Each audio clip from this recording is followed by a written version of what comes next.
నమస్తే. తెలుగు రాజానికి స్వాగతం. నేను మీ సంధ్య. కొన్ని సినిమాలు హిట్ అవుతాయి. కొన్ని సినిమాలు సోగా ఆడుతాయి.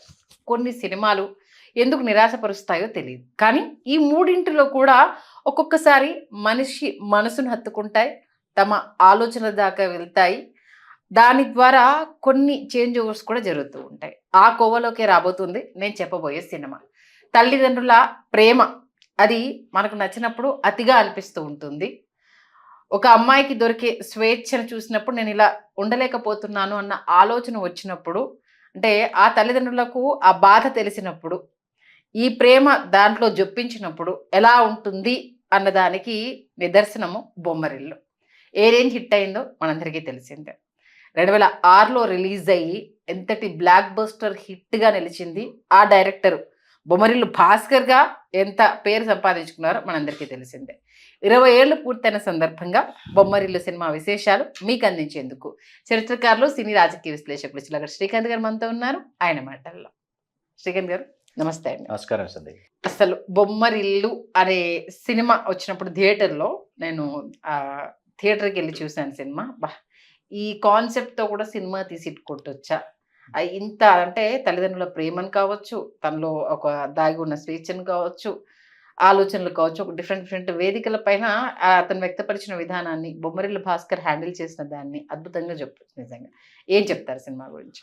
బొమ్మరిల్లు సినిమా విడుదలై ఘన విజయం సాధించి కనీవిని ఎరుగని ధ్వని చేస్తున్న సమయంలో మేమందరం ఏంటంటే చిరంజీవి గారి జన్మదిన వేడుకలో తలమునకలుగా ఉన్నాం. ఆగస్టు మంత్ కాబట్టి పైగా ఏంటి, చిరంజీవి గారికి పద్మభూషణ్ వచ్చింది, స్టాలిన్ విడుదల కాబోతోంది, స్టాలిన్ ఆడియో విడుదల కూడా ఈ జన్మదిన మహోత్సవంలో, కాబట్టి బాగా తలమునకలుగా ఉన్నాము. మొత్తం ఏదైతే ఆ ఒత్తిడి ఉందో ఆ ఒత్తిడి ఒకవైపు, అప్పుడు చికెన్ గున్యా అనేసి ఒక జ్వరం వచ్చింది, అప్పుడు అందరు వైరల్ ఫీవర్, ఆ జ్వరంతో బాధపడుతున్నారు. అలా ఇవన్నీ దాటుకొని పూర్తి అయిపోయేటప్పటికి ఆగస్టు నెలాఖరు అయిపోయింది. అయిపోయిన తర్వాత ప్రశాంతంగా వెళ్ళి చూద్దామని ప్రసాద్ మల్టీప్లెక్స్లో ఒకరోజు రాత్రి 10:45 షోకి వెళితే, ఆ 10:45 షోకి అందరూ మళ్ళీ వీళ్ళందరూ వచ్చారు. సుకుమార్ గారు, భాస్కరు, దిల్ రాజు గారు, వాళ్ళందరూ ఉన్నారు ఆ షోలో. మన ప్రకాష్ తోలేటి వీళ్ళందరూ ఉన్నారు, బాసువర్మ వీళ్ళంతా. వాళ్ళతో కలిసి దిల్ రాజు గారు నేను ఎప్పటికీ మర్చిపోలేను. సినిమా చూసేసిన తర్వాత దిల్ రాజు గారు అప్పటికి చాలా పెద్ద హిట్ కదా, అయినా ఆయన ఒక సరికొత్త నిర్మాతలాగా ఒక కొత్త సినిమా తీస్తే దాని ఫలితం ఎలా ఉంది శ్రీకాంత్ చెప్పుకొని ఆయన అడగటం నేను ఎప్పటికీ మర్చిపోలేను నేను. ఎందుకంటే ఆర్య సినిమా షూటింగ్ చాలా రోజులు కేరళలో జరిగింది, చాలా పెద్ద షెడ్యూల్ కేరళలో చేశారు. చేసినప్పుడు ఏంటంటే ఒక్కరోజు మాత్రమే బ్యాలెన్స్ ఉంది షూటింగ్ చేయటం. ఓకే. ఆ ఒక్కరోజు అయిపోతే ఆ రోజు సాయంత్రానికల్లా అందరూ ట్రైన్కి బయలుదేరి వచ్చేసేయాలి. ఆ ఒక్కరోజు తీయాల్సిన షాట్స్ 46 షాట్స్ ఉన్నాయి. ఒక్కరోజులో 46 షాట్స్ తీయాలి. ఒక్కసారిగా రేపే షూటింగు, దిల్ రాజు గారికి అర్థం కావట్లేదు. సుకుమార్ గారు వచ్చారు, సుకుమార్ గారు పక్కనే భాస్కర్ ఉన్నారు. ఏంటి సుకుమార్ పరిస్థితి అని దిల్ రాజు గారు అంటే, సుకుమార్ గారు మాట్లాడేలోపు భాస్కర్ అన్నారంట, సార్ రాత్రి తెల్లార్లు కూర్చుని నేను సుకుమార్ ప్లాన్ చేసి రేపు ఎట్టి పరిస్థితుల్లో 46 షాట్లు పూర్తి చేస్తాం సార్ అని చెప్పి, రాత్రి అసలు నిద్రపోకుండా మేలుకొని ఈచ్ అండ్ ఎవ్రీ షాట్ ఎంత టైం తీసుకుంటుంది, ఏ షాట్ తర్వాత ఏ షాట్ ప్లాన్ చేసాం, లైటింగ్ ఎంత టైం తీసుకుంటుంది, లొకేషన్ షిఫ్ట్స్ ఏమైనా ఉన్నాయా, మొత్తం ప్లాన్ చేసుకుని ఆ రోజు ఉదయం మొదలు పెడితే సాయంత్రం లోపు 46 షాట్స్ తీసేటప్పటికి అసలు దిల్ రాజు గారు భాస్కర్ని పిలిచి, నువ్వు వెంటనే కథ తయారు చేసుకుని నేను నీకు డైరెక్షన్ ఇస్తున్నానని చెప్పారు. ప్లానింగ్కి, భాస్కర్ ప్లానింగ్కి ఆయన ఆశ్చర్యపోయి, నువ్వు వెంటనే కథ తయారు చేసుకో, నేను నీకు డైరెక్షన్ ఛాన్స్ ఇస్తున్నాను అని చెప్పారు. ఎందుకంటే ఆర్య సినిమాకి సుకుమార్ గారు డైరెక్టర్ అవుతున్నారు అని అంటే అందరికంటే ఎక్కువ సంతోషపడింది భాస్కర్. వీళ్ళు ఎడిటర్ మోహన్ గారి సంస్థలో పనిచేశారు. పనిచేసిన తర్వాత మనసు నుంచి చూడు, క్షేమంగా వెళ్ళి లాభంగా రెండు సినిమాలంటికి పనిచేశారు. అట్లాగా ఏంటంటే తర్వాత వచ్చారు, ఆర్య విడుదలైంది, సూపర్ డూపర్ హిట్ అయింది. అయిన తర్వాత బోయపాటి శ్రీను గారికి ఏమో భద్ర అప్పటికే దిల్ రాజు గారు మాట ఇచ్చారు, అది ఒకవైపు జరుగుతుండగా అప్పుడు ఒక హాలీవుడ్ సినిమా చూశారు దిల్ రాజు గారు. చూసి చాలా బాగుంది సినిమా, మన భాస్కర్ డైరెక్ట్ చేస్తే భలే ఉంటుందని భాస్కర్ని పిలిచి, భాస్కర్ ఇదిగో DVD ఇస్తున్నా, దీన్ని బేస్ చేసుకుని ఇన్స్పిరేషన్గా తీసుకుని మనకు కథ తయారు చేయి, మనం చేద్దాం ఈ సినిమా అంటే ఆయన వెళ్ళిపోయి చేశారు, స్క్రిప్ట్ చేశాడు. చేసి సెకండ్ హాఫ్ భాస్కర్కి నచ్చట్లా, దిల్ రాజు గారికి నచ్చింది. మనం చిన్న కరెక్షన్స్ చేసుకుని వెళ్ళిపోవచ్చు భాస్కర్, అంటే లేదు సార్ నాకు ఎందుకో సెకండ్ హాఫ్ అవుట్పుట్ నాకు ఫుల్ఫిల్నెస్ ఇవ్వట్లేదు. ఆ ఫుల్ఫిల్నెస్ ఇవ్వనప్పుడు అంటే సంతృప్తి లేదు నాకు. నాకు సంతృప్తి లేనప్పుడు నేను దాన్ని తెర మీదకి ఎట్లా తీసుకొస్తాను? తీసుకురాలేను కదా! కాబట్టి కొత్త కథతో వెళ్దాం మనం అని చెప్పేస్తే తన మీద నమ్మకం ఉంది దిల్రాజు గారికి, భాస్కర్ మీద. కాబట్టి సరే నీ నమ్మకాన్ని నువ్వు నిలబెట్టుకో, ఏ కథ తయారు చేసి తీసుకొస్తావు, వెళ్ళి తయారు చేసుకొని తీసుకురంటే వారం రోజులు సమయం ఏంటి, వారం రోజులు కథ తయారు చేసుకొని తీసుకొస్తాను. వారం రోజులు సార్. ఏంటి నీ కాన్ఫిడెన్స్ ఏంటి? సరే పో వారం రోజులు టైం తీసుకొని రా మళ్ళీ వెళ్ళిపోయాడు. ఈయన 97లో ఈయన అడియార్ ఫిల్మ్ ఇన్స్టిట్యూట్లో డైరెక్షన్ కోర్స్ చేశాడు మరి భాస్కర్ గారు. అది చేస్తున్నప్పుడు ఆయన ఒక లైన్ హాంట్ చేస్తుంది. అదేంటంటే కొడుకుని కరెక్ట్ చేస్తున్నానని చెప్పి ఎక్కువగా ఇంటర్ఫియర్ అయిపోయేటటువంటి ఫాదర్. ఓకే. ఫాదర్ ఎక్కడ ఫీల్ అవుతాడనని ఫాదర్ చెప్పింది కరెక్ట్ అని చెప్పి తనలో తాను రగిలిపోయేటటువంటి కొడుకు. వీళ్ళిద్దరి మధ్య వేటితో సంబంధం లేకుండా జాలీగా ఎంజాయ్ చేసేటటువంటి ఒక అమ్మాయి. ఇది లైను అనుకొని సీన్ బై సీన్ రాసుకొని వచ్చి ఇది వినిపించారు. దిల్రాజు గారు వినిపించిన తర్వాత ఎప్పుడు ఎవరు ఏ కథ చెప్పిందో దిల్రాజు గారు ఇది ఎందుకు వచ్చింది ఇప్పుడు ఇక్కడ, నాకు ఇక్కడెక్కడో డౌట్ వస్తుందని మధ్యలో కలగ చేసుకుని అడుగుతారు, మాట్లాడతారు మనల్ని. అంటే ఆయన ఏం చేస్తారంటే డిస్టర్బ్ చేస్తారండి.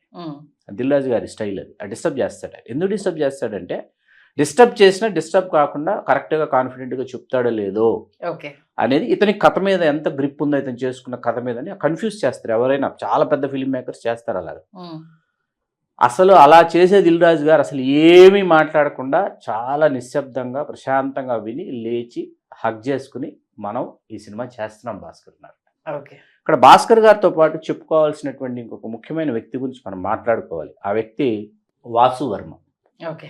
ఆయన అసోసియేట్ డైరెక్టరు అండ్ అలా ఆల్సో స్క్రిప్ట్ కోఆర్డినేటరు. అతను ఈ బొమ్మరిల్లు కథ ఏదైతే ఉందో ఇది రూపాంతరం చెందడంలో ఆ పాత్రలన్నీ కూడా అంత అద్భుతంగా రావడంలో వాసువర్మ యొక్క అసలు ఆయన ఇన్వాల్వ్మెంట్ చాలా ఉంది. ఆ చిత్రిక పట్టారు ఇద్దరు కలిసి కూర్చుని. ఇప్పుడు దిల్రాజు గారు ఏం చేశారంటే హీరో ఎవరు అని అనుకున్నప్పుడు దిల్రాజు గారికి అనిపించింది ఏంటంటే అప్పటికి నువ్వు వస్తానంటే నేను వద్దంటాను విడుదలై చాలా భారీ ఘన విజయాన్ని సొంతం చేసుకుంది కాబట్టి నేను చెన్నై వెళ్ళిపోయారు. చెన్నై వెళ్ళిపోయి జస్ట్ లైన్ చెప్పారు అంతే సిద్ధార్థ్కి. చెప్పగానే సిద్ధార్థ్ ఎగ్జైట్ అయిపోయి సార్ మీకు ఎన్ని డేట్లు కావాలో అడగండి, ఎన్ని డేట్లు కావాలి ఇప్పుడు కావాలి అడగండి, నాకు కథ కూడా మొత్తం మీరు చెప్పొద్దు, నేను ఈ సినిమా చేస్తున్నాను అన్నారు. అయిపోయిన తర్వాత ఇప్పుడు హీరోయిన్ ఎవరు, హీరోయిన్ కోసం వెతుకులాట మొదలైంది. వీళ్ళు హ్యాపీ సినిమా ఇక్కడ మొదలైంది. అల్లు అర్జున్ పక్కన ఎవరో కొత్త అమ్మాయి చేస్తుందంట, మనం వెళ్ళి చూద్దామని చెప్పి దిల్రాజు గారు భాస్కర్ అందరూ కలిసి వెళ్ళేటప్పుడు అమ్మాయి జెనీలియా బాయ్స్లో చేసింది, హ్యాపీ చేస్తుంది. సత్యం అని ఒక సినిమా చేసింది తెలుగు. చూసి భాస్కర్ గారు ఆ అమ్మాయిని చూడటం మొదటిసారండి, డైరెక్ట్గా చూడటం. చూసి కళ్ళు చూసి నా హాసిని ఈ అమ్మాయి అన్నాడు ఆయన.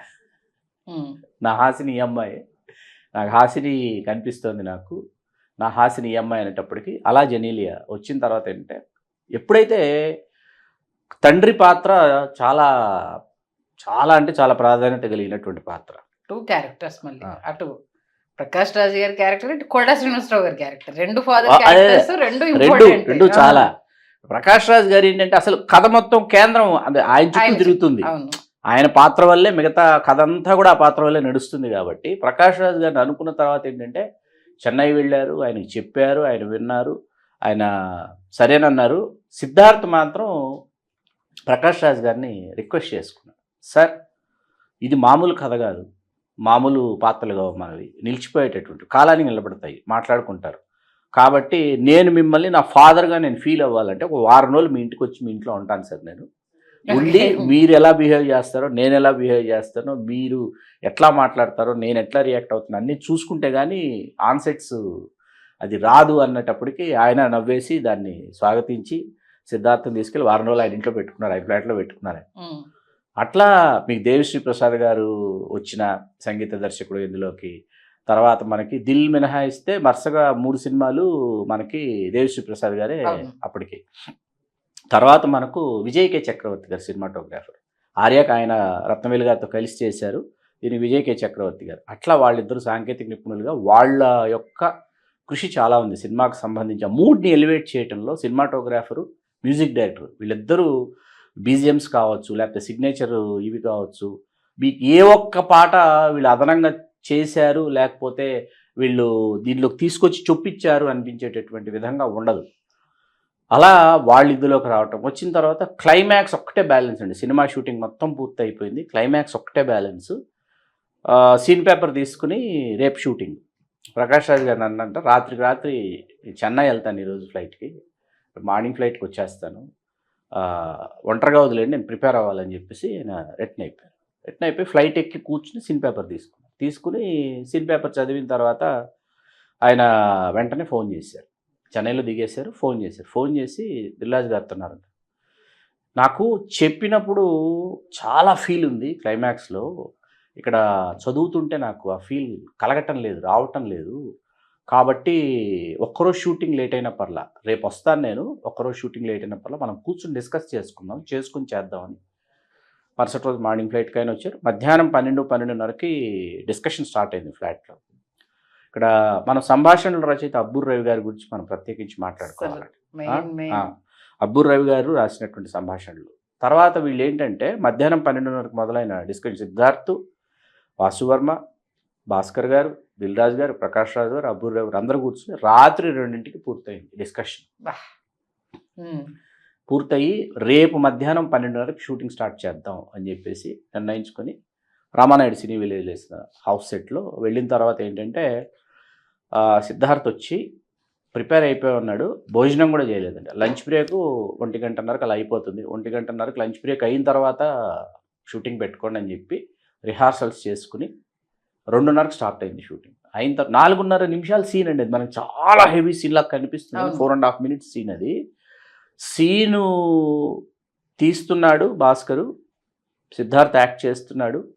సీన్ పూర్తి అయిపోయిన తర్వాత ఆగకుండా సాయంత్రం వరకు భాస్కర్ ఏడుస్తూనే ఉన్నాడంట కూర్చుని. ఓకే, అంటే ఇంత గొప్పగా వచ్చింది సీన్, ఇంత బాగా తీసాము ఈ సీను, సిద్ధార్థ్ ఇంత బాగా. ఎందుకంటే అక్కడ సిద్ధార్థ్ మాట్లాడుతుంటే ప్రకాష్ రాజ్ గారి కౌంటర్ ఎక్స్ప్రెషన్స్ ఉంటాయి మీకు, కౌంటర్ ఎక్స్ప్రెషన్స్ మొత్తం నేను ఇంత ఇలా ప్రవర్తించానని ప్రకాష్ రాజ్ గారు మాట్లాడకుండా ఎక్స్ప్రెషన్స్తో చెప్తారు. ఆయన కుప్పకూలిపోతారు అంటే ఇమ్మీడియట్గా కుప్పకూలిపోయి వీళ్ళందరూ పరిగెత్తుకుంటూ వెళ్ళడము, ఈచ్ అండ్ ఎవ్రీ ఎక్స్ప్రెషను అంతా మీరే చేశారు అన్న దగ్గర నుంచి స్టార్ట్ అయితే అసలు ఒక్కొక్కటి అతను పడ్డ బాధని చెప్తూ ఉంటే ఆయన వెంటనే నేను నీ సంతోషాన్ని కోరుకుంటున్నాను అనుకున్నాను, నీ సంతోషాన్ని నేను లాక్కుంటూ చెప్పాలి కదరా అనేసరంగా ఈయన అంటే ఆలోచించండి, తల్లిదండ్రులకైతే ఏదైనా చెప్పొచ్చు నాన్న, కానీ నువ్వు ప్రతి నిమిషం మా కోసమే ఆలోచిస్తున్నావు కాబట్టి ఏమి చెప్పలేకపోతాను, ఇప్పుడు కూడా నా చెయ్యి మీ దగ్గరే ఉంది నాన్న అన్న డైలాగ్ కూడా ఇప్పటికీ నా చెయ్యి మీ చేతిలోనే ఉంది అనేసని అద్భుతం అసలు. అలా ఈ సినిమాకి మన సప్తగిరి గారు అసోసియేట్ డైరెక్టర్గా పనిచేశారు. తర్వాత సుదీప్ బ్యూటీషియన్ అందరికి మేకప్ వేస్తుంటుంది, అదేమో భాస్కర్ గారి చెల్లెలే అండి ఆ క్యారెక్టర్. ఆయన నిజ జీవితంలో చెల్లెల క్యారెక్టర్నే ఆయన తీసుకొచ్చి సినిమాలో పెట్టేశారు. తమిళంలో జయం రవి గారు చేశారు, హిందీలో చేశారు, అన్ని భాషల్లోనూ జెనీలియా గారి హీరోయిన్, అన్ని భాషల్లోనూ సినిమా సూపర్ హిట్ అయింది. ఇవాళకి 2006 ఆగస్టు 9 విడుదలైన ఈ సినిమా అప్పట్లో 9 కోట్లు బడ్జెట్. ఎన్ని కోట్లు కలెక్ట్ చేసిందో ఇప్పటి వరకు దిల్రాజు గారు చెప్పలా, ఎప్పటికీ చెప్పరు అనుకోండి. ఆయన్ని ఎవరన్నా ఈ ప్రశ్న వేశారనుకోండి, అది ఎన్ని కోట్లు కలెక్ట్ చేసింది అన్న దానికంటే ఎంత సంతృప్తి మిగిల్చింది అన్న దాని గురించి మాట్లాడాలని మొదలు పెడతారు ఆయన. ఎందుకంటే ఆయన అప్పటికి 3 బ్లాక్ బస్టర్స్ తీసి ట్యాక్స్ ప్రాబ్లమ్స్ వస్తాయి, 4వ సినిమా కని విని ఎరుగని ఘన విజయాన్ని ఆయన అందించి బొమ్మరిల్లు అనేది నాకు బాగా ఇప్పటికీ గుర్తుందండి. బొమ్మరిల్లు సినిమా విడుదలైపోయి బొమ్మరిల్లు సినిమాకు సంబంధించి వీళ్ళు విజయయాత్రలాగా కాకుండా బొమ్మరిల్లు ఏం చేశారంటే ప్రేక్షకుల ఇళ్లకు వెళ్ళటం మొదలుపెట్టారు. దిల్రాజు గారు, శిరీష్, లక్ష్మణ్ వీళ్ళందరూ కలిసి, భాస్కర్ అందరూ కలిసి ప్రేక్షకుల ఇళ్లకు వెళ్ళి ప్రేక్షకుల మధ్య కూర్చొని సినిమా చూసినటువంటి ప్రేక్షకులతో ఏ పాట ఇష్టం, ఏ సన్నివేశం ఇష్టం, ఎందుకు ఇష్టం అని చెప్పేసి మాట్లాడతా కూర్చొని దిల్రాజు గారు నాకు ఇప్పటికీ గుర్తు వస్తుంది. సినిమాలో ఎవరైనా నాకు ఆ పాట ఇష్టం అని అన్నారనుకోండి, ఈయన మొత్తం పాట పాడేవాడు కూర్చుని. దిల్రాజు ఆయన కూర్చుని మొత్తం సినిమాలు వాళ్ళు పల్లవంటే ఈయన మొత్తం పాట పాడేసేవారు దిల్రాజు గారు. అంటే పాటలు అంతలా నిలిచిపోయాడు, బొమ్మనికి ఇస్తే ఇలా ఉందని. ఇప్పుడు సిద్ధార్థే పాడ్డం ఆ సాంగ్ మెయిన్. తర్వాత జెనీలియా చిలిపితనాన్ని చాలా అద్భుతంగా పాత్ర, హాసిని పాత్ర అందరూ ఏంటంటే హాసిని అలా ఉండాలని అనుకుని అలా ఉండలేనటువంటి అమ్మాయిలు ఉంటారండి. ఎందుకంటే అలా ఉండాలి, అంత ఓపెన్ మైండెడ్గా, అంత ఫ్రీగా, అంత స్వేచ్ఛగా ఉండాలి అనేటటువంటి, ఎందుకంటే తండ్రి అంత స్వేచ్ఛ ఇచ్చాడు అమ్మాయికి. అందుకే నా ఇంటర్వ్యూలో అదే చెప్పాను. తండ్రి కొన్ని అంత స్వేచ్ఛ సినిమాలు ఇచ్చాడు. మనతో పాటు వస్తాయి, ఆలోచింపజేస్తాయి, హత్తుకుంటా అబ్బా నేను అలా ఉండలేకపోయానే, నేను నిజంగా మా నాన్నకి ఇలా చెప్పలేకపోయానే, బా నేను ఆ క్యారెక్టర్లో నన్ను నేను చూసుకున్నాను అన్న సందర్భం కావచ్చు, తల్లిది తండ్రిది, ఆ ఫ్రీడమ్ ఇస్తే ఎలా ఉండేది, ఇవ్వకపోతే ఎలా ఉండేది, ఆ రెండు డైమెన్షన్స్ ని ఆ డైనింగ్ టేబుల్ మీద అన్నం మీద పడిపోకుండా తినడం నేర్పించారు అంకుల్ అంటుంది. డైలాగ్స్ అని అంకుల్ మీరు చాలా హ్యాండ్సమ్ గా ఉంటారంటుంది. నెక్స్ట్ ఏంటంటే అబద్ధం చెప్పొద్దు కదా అనేసి అని.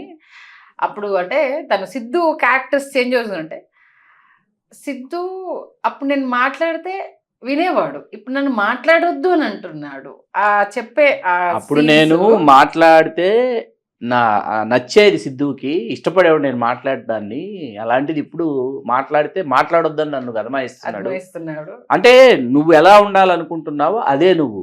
వాస్తవానికి ఏంటంటేనండి, మీరు నలుగురు మధ్య లేదా కుటుంబ సభ్యుల నడుమ లేకపోతే వెలుపలికి వచ్చినప్పుడు సమూహంలోనో ఉన్న మీరు కాదు ఎప్పటికీ.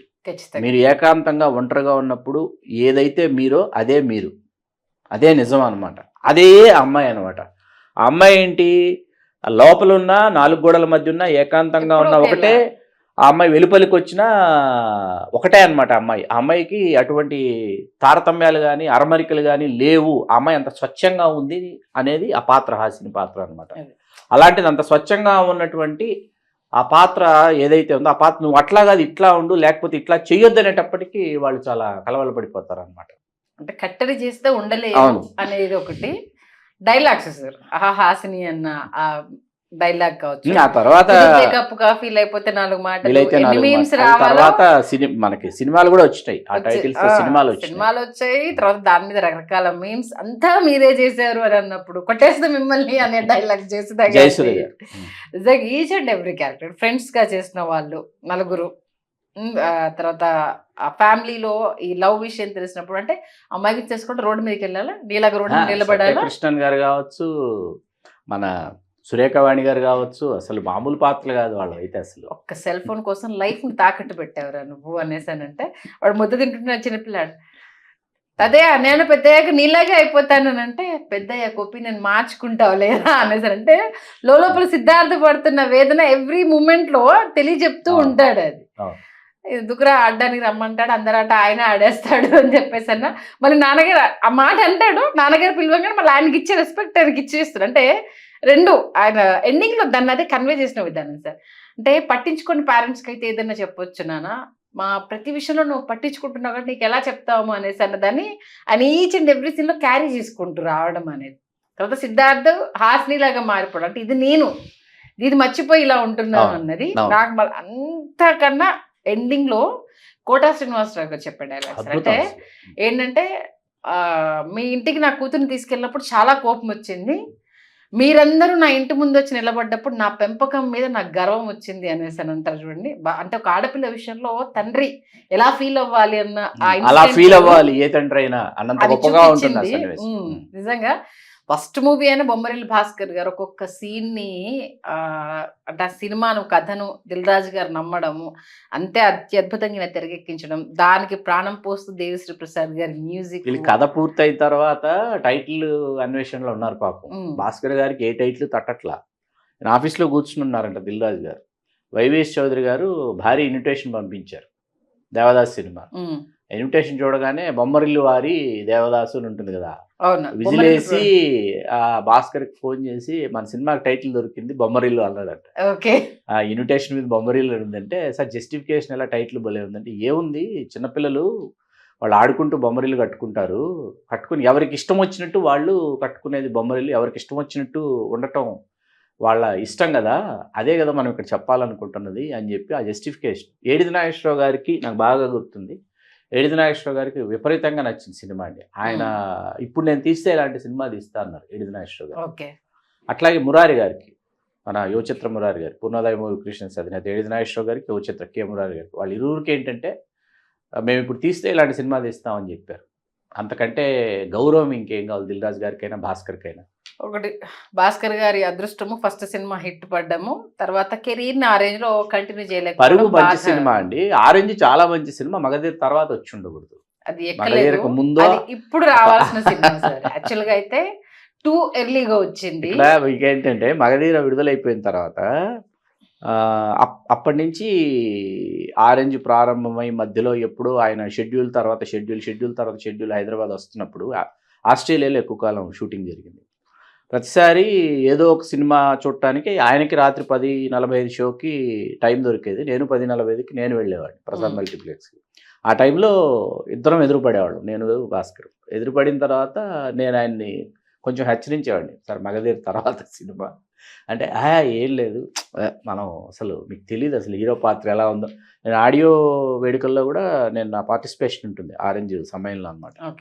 సాంగ్స్ విన్నప్పుడు కానీ ట్రైలర్ చూస్తున్నప్పుడు కానీ ఎక్కడ ఇదనిపించలేదు. ఫస్ట్ టైం మార్నింగ్ షో చూసినప్పుడు కూడా నాకు చాలా నచ్చింది సినిమా. ఎందుకంటే రామ్ చరణ్ ఎంత అద్భుతంగా చేశాడంటే కొన్ని రోజులే బాగుంటుంది అద్భుతం. అసలు ఆ పాత్ర అద్భుతం, ఫిలాసఫీ అద్భుతం. మన వాళ్ళు అప్పటికి అర్థం చేసుకోలేదు, ఆ స్థాయికి మానసికంగా ఎదగలేదు కాబట్టి కాసేపు పక్కన పెడదాం, ఇంకో రోజు ఆరెంజ్ గురించి మాట్లాడుకుందాం. రీ రిలీజ్ లో ఎంత బాగా పెర్ఫార్మ్ చేసిందో మనకు తెలుసు. మొత్తానికి బొమ్మరిల్లు భాస్కర్ని కాస్త బొమ్మరిల్లు భాస్కర్ని చేసి దిల్ రాజు గారి స్ట్రాటజీ, కొత్త వాళ్ళతో సినిమా తీస్తే ఎప్పుడు హిట్ అది, ఖచ్చితంగా అవకాశాలు ఇస్తే వాళ్ళు అద్భుతాలు చేస్తారు అనేసి నమ్మిన స్ట్రాటజీ మళ్ళీ ఇంప్లిమెంట్ అవ్వడం. అవార్డ్స్ల పంట గురించి ఇంకా ప్రత్యేకంగా చెప్పాల్సిన అవసరం లేదు. బట్ ఈ సినిమాకి సంబంధించి పాపం సిద్ధార్థ్ గారితో ఒక కంప్లైంట్, ఇన్ని డిపార్ట్మెంట్లో అంతమందికి అవార్డు వచ్చింది, ఒక వ్యక్తికి అవార్డు రాలేదు, మీకు ఎవరైనా తెలుసా, ఎవరన్నా ఎప్పుడన్నా అడిగారనంటే ఎవరికి నాకే రాలేదండి అవార్డు, సినిమా మొత్తం నా దాని మీద నడుస్తుంది, హీరోయిన్ నాతో, నాకు అవార్డు రాలేదండి. అన్ని అవార్డులు వచ్చాయి, బెస్ట్ డైరెక్టర్ వచ్చింది, బెస్ట్ ఫిల్మ్ వచ్చింది, బెస్ట్ హీరోయిన్ వచ్చింది, బెస్ట్ యాక్టర్, నాకు అవార్డు రాలేదండి సినిమాలో. ఏ కేటగిరీలో ఏ అవార్డ్ ఫంక్షన్లో అయినా నన్ను గుర్తించలేదండి. ఇప్పటికీ బొమ్మరిల్లు అనేసి సిద్ధార్థని గుర్తు చేసుకుంటాను. ప్రతి ప్రేక్షకుడు నేను దగ్గర అయ్యాను, అవార్డ్స్ కమిటీకి ఎందుకు దగ్గర కాలేదు అనేసి. ఎందుకు సిద్ధార్థ విషయంలో నిజంగానే అన్యాయం జరిగిందని? అలా ఏం లేదండి, అలా ఏం ఉండదు అసలు. ఎక్కడో అండర్ ప్లే చేయటంలో తడబడి ఉండొచ్చు, లేకపోతే ఏదో చాలా బాగా చేశాడు, అసలు బాగా చేయలేదు వంక పెట్టడానికి లేదు. కానీ న్యాయ నిర్ణయితలు ఆ సమయంలో వాళ్ళకి అంటే ఆ ఓట్స్ 3, 4, 5, లేకపోతే ఇప్పుడు నంది అవార్డ్స్ అనుకోండి 10 మంది 15 మంది ఉంటారు జ్యూరీలో. ఓట్స్ మీకు కౌంట్ చేసినప్పుడు ఏంటంటే ఒక ఓటు అటో ఒక ఓటు ఇటో అవుతుంది. అలా గతంలో కూడా చాలాసార్లు చాలా మందికి వీళ్ళకి వస్తుంది అని అనుకుని రాలేని సందర్భాలు చాలా ఉన్నాయన్నమాట. సరే, కొన్ని మరీ వచ్చి కూర్చుని మరీ చేయించుకున్నవి కూడా కొన్ని ఉన్నాయి, వాటి సంగతి కూడా తెలుసు, వాటి సంగతి ఇప్పుడు వద్దు మనకు. మొత్తానికి బొమ్మరిల్ల సినిమాను మరొకసారి ప్రేక్షకులకు గుర్తు చేస్తూ అలా ఆ కాలానికి తీసుకెళ్లిపోయారు. ధన్యవాదాలు శ్రీకాంత్. ధన్యవాదాలు సార్. హలో, తెలుగు రాజ్యం ఛానల్ చూస్తున్నారా? సామాజిక రాజకీయ జీవన చిత్రణే తెలుగు రాజ్యం. అతిశయోక్తులు అసత్యాలు ఉండవు. రాజకీయ కోణం కాదు, ప్రజా కోణమే కొలబద్ద. తెలుగు రాజ్యం వీక్షణ మీ ఉత్తమ అభిరుచికి నిదర్శనం.